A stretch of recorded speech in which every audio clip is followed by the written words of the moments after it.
Okay, so we had some confusion on how Gauss's law applies with capacitor plates, okay? So it's like you got a capacitor plate here, and you know, the person with the question drew the picture, and we were talking about the little demonstration capacitors. We drew two of these circular. And they're too far apart because, of course, the whole model wouldn't work here because you have to have just a small space in between. But in order to order it, it was reasonable to put them apart. So now, drew a perfectly good Gaussian surface here, a little cylinder that penetrates out this end where it's visible, and then on the other end where it's not visible, right? So this cylinder is divided by the plate. It's perpendicular to the plate. By symmetry argument, as long as we aren't too close to the edges, we know that the field is perpendicular to the plates. And we put the plates so close that almost no point in between is much closer to the edge than it is to the plate, to either plate. Okay, so anyhow, we get this Gaussian surface, and we understood perfectly well, because I didn't have to write anything down up to this point, that if you got charge Q here, area A here, incidentally, one little quibble, this is an electric field. I mean, we're dealing with magnetism too, so it's easy enough to write down a B. I would be worse. Okay, we wrote down E here, that's all that counts. Okay, so positive charge, field away from the plates. We're just dealing with this one right now. On the Gaussian surface, the flux is 4 pi Q over A, which is charge density, right? Q over A being the charge density, times the cross-sectional area. And that's just a simple proportionality if you want to look at it. That's the charge enclosed. Then you multiply it by 4 pi K, now you got the total flux. Okay. Now,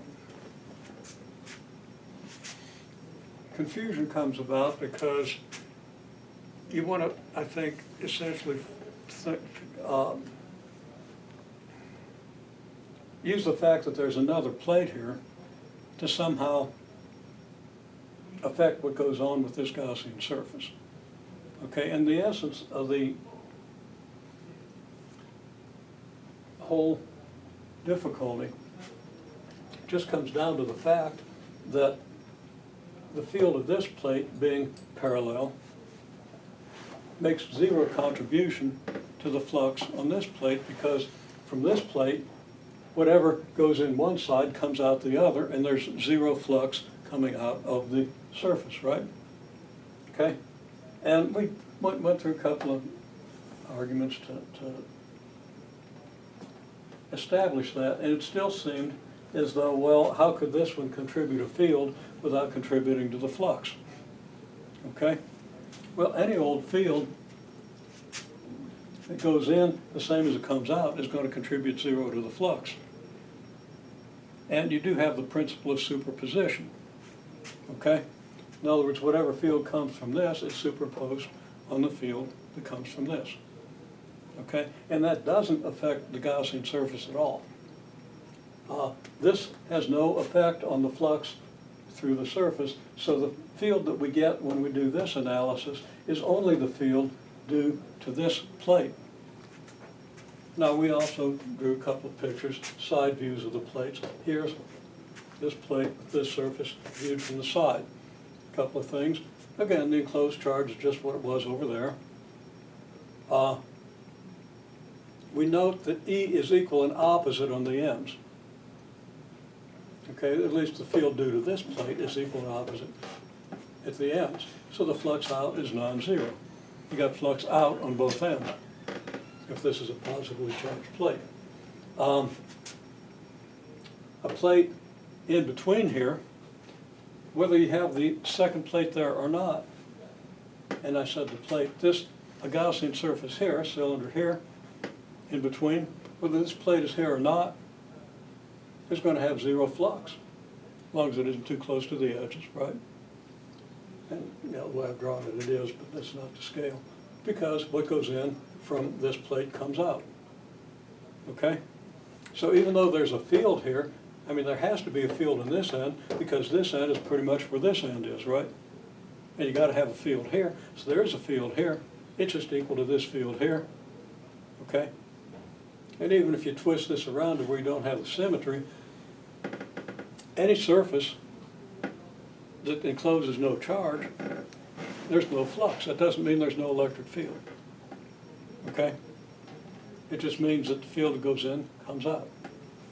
Okay, so here enclosed charge is 0, and when a surface like this, it penetrates both, you know, a cylinder, again, perpendicular to the surface, is not too close to the edges. You're going to enclose 0 charge, so you're going to have 0 flux out of both ends, okay?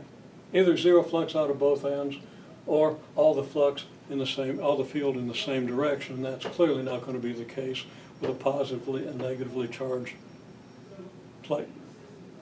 Make sense? It's probably not making as much sense, but think about it. Okay?